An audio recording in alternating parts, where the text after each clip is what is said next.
Cell phone maintain చేసి తిరుగుతా ఉన్నారు. ఒక్కొక్క మీటింగ్ పిలిస్తే 500 కార్లు 600 కార్లు వస్తున్నారు. అంటే అక్కడ రైతులు సస్యశ్యామలంగా ఉన్నారని చెప్పి ఈ సందర్భంగా మీకు తెలియజేస్తా ఉన్నా. అదే వాళ్ళకన్నా కష్టం చేస్తాం, వాళ్ళకన్నా శ్రమ ఎక్కువ చేస్తాం, వాళ్ళకన్నా వాళ్ళు సొంత పని చేయరు. మనము పొద్దున 6 గంటల నుంచి సాయంత్రం దాకా మనం పని చేసుకుంటాం. మనము ఇంకా కూలీలుగా ఉన్నాం.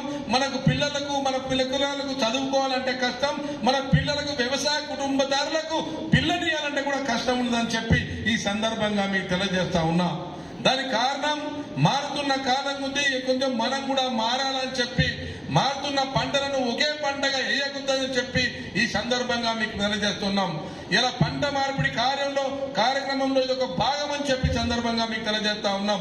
ఒక గతంలో మన కొమ్మూరి ప్రతాపన్న చేసినప్పుడు మేము ఎండాకాలంలో చదువుకున్నప్పుడు పెంట కొట్టేది, లేకపోతే చెర్ల మట్టి తోలుకునేది. ఇప్పుడు అవన్నీ ఏమి లేవు. ఇప్పుడు చెర్లు లేదు, బర్లు లేదు, పెంట లేదు, మట్టి లేదు, ఏది లేదు. ఖాళీ ఫెర్టిలైజర్ చెయ్య, పెస్టిసైడ్స్ కొట్ట, పంట తీయ. ప్రభుత్వాలు అధికారంలో 10 సంవత్సరాలు ఉన్నారు. గతంలో అంత ముందుకు వైఎస్ రాజశేఖర రెడ్డి కాంగ్రెస్ ప్రభుత్వం ఉంది. అన్ని ప్రభుత్వాలను చూసుకుంటూ వచ్చారు. నేను కూడా జనగాం వాసినే. జనగాంలో పుట్టలేదు, కానీ నాకు దాదాపు 1980 నుంచి జనగాంతో ఇలా రైతాంగంతో, ప్రజలతో, నాయకులతో, అందరితో సత్సంబంధాలు ఉన్నాయని చెప్పి సందర్భంగా మీకు తెలియజేస్తా ఉన్నా. నేను ఇక్కడ చదువుకున్నా, ఇక్కడ జ్ఞానం నేర్చుకున్నా, ఇక్కడనే నష్టపోయినా అన్న సంగతి నాకు తెలుసు. నాకు ఒక్కసారి ప్రజలు అవకాశం ఇచ్చారు డిసిసి బ్యాంక్ చైర్మన్ గా.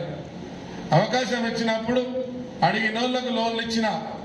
వరంగల్ డిసిసి బ్యాంకు 226 కోట్ల టర్నోవర్ ఉంటే నేను దిగిపోయే వరకు అందులో 1400 కోట్ల టర్నోవర్ చేసిన. అందులో 120 కోట్లు జనగాం నియోజకవర్గానికే ఇచ్చిన అని చెప్పి ఈ సందర్భంగా మీకు తెలియజేస్తా ఉన్నా.